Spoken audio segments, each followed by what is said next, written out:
বন্ধুরা, আজ তোমাদের কাছে একটা গল্প বলতে চলে এলাম। গল্পের নাম কুসুমের গল্প। লেখক শ্রী সুনীল গঙ্গোপাধ্যায়। মাঝারিহাটের চা বাগানের কম্পাউন্ডার বাবুর মেয়ে, তার ডাকনাম কুসুম। চেহারা এমন আহামরি কিছু নয়, বয়সের তুলনায় বড়সড়, নাকটা একটু চাপা, শ্রাবণের মেঘের মতন গায়ের রং। তার চোখ দুটিতে পাহাড়ের লুকোনো ঝর্ণার চঞ্চলতা। গান জানে না, কবিতা পড়ে না, শুধু কি করে যেন একটা নাচ শিখেছে। স্কুলের অ্যানুয়াল ফাংশনে ক্লাস 10-এর সেই কুসুম আর দুটি মেয়ের মাঝখানে দাঁড়িয়ে নাচতে নাচতে তালে ভুল করলো 3 বার। ফিক করে হেসে ফেললো লজ্জায়। কি আশ্চর্য!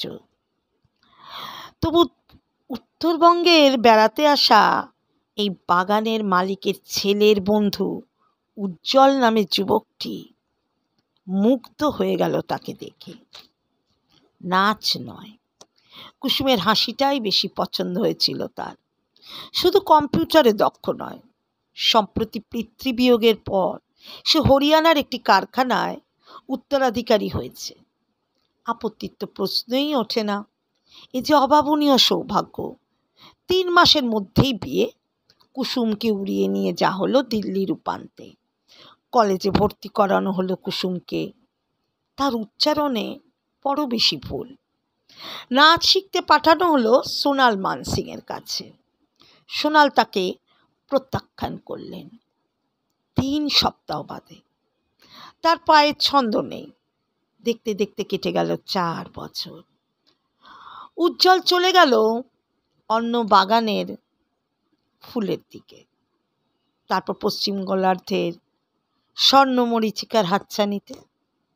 হরিয়ানা কারখানার কোয়ার্টারের দোতলায় থাকে কুসুম। এমনি কোনো অসুবিধা নেই। সারাদিন টিভি দেখেই তার কেটে যায়।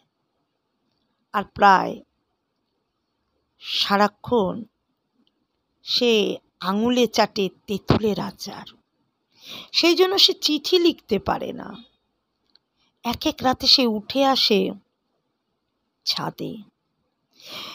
এখানে চা বাগানের সবুজ নেই, দিগন্তে নেই পাহাড়ের রেখা, শুধু শুকনো ঊষর প্রান্তর, ভাঙা জমি আর কারখানার চিমনি। মাঝারিহাট থেকে বোটা ছিঁড়ে আনা কুসুম কিছুতেই শুকিয়ে ঝরে যেতে রাজি নয়। সোনাল মানসিং যাই বলুক, সে এখনো একা একা নাচে আকাশের নিচে। মাঝে মাঝে একটু একটু তালভঙ্গ হয় হোক, কেউ তো দেখবে না। স্কুলের ফাংশনে আর 2টি মেয়ে নেচেছিল। তারা এখন কোথায় কে জানে। তাদের নাম অনুসুয়া, প্রিয়ংবদা নয়। কিন্তু কুসুমের বাবা মা শখ করে তার ভালো নাম রেখেছিল শকুন্তলা। নিজের তল পেটে হাত রাখে সে আনমনে। টের পায় একটু একটু নড়াচড়া। কে যেন আসছে, একজন আসছে। সে খেলা করবে সিংহ শিশুর সঙ্গে। এখনো অনেক কিছু ঘটবে।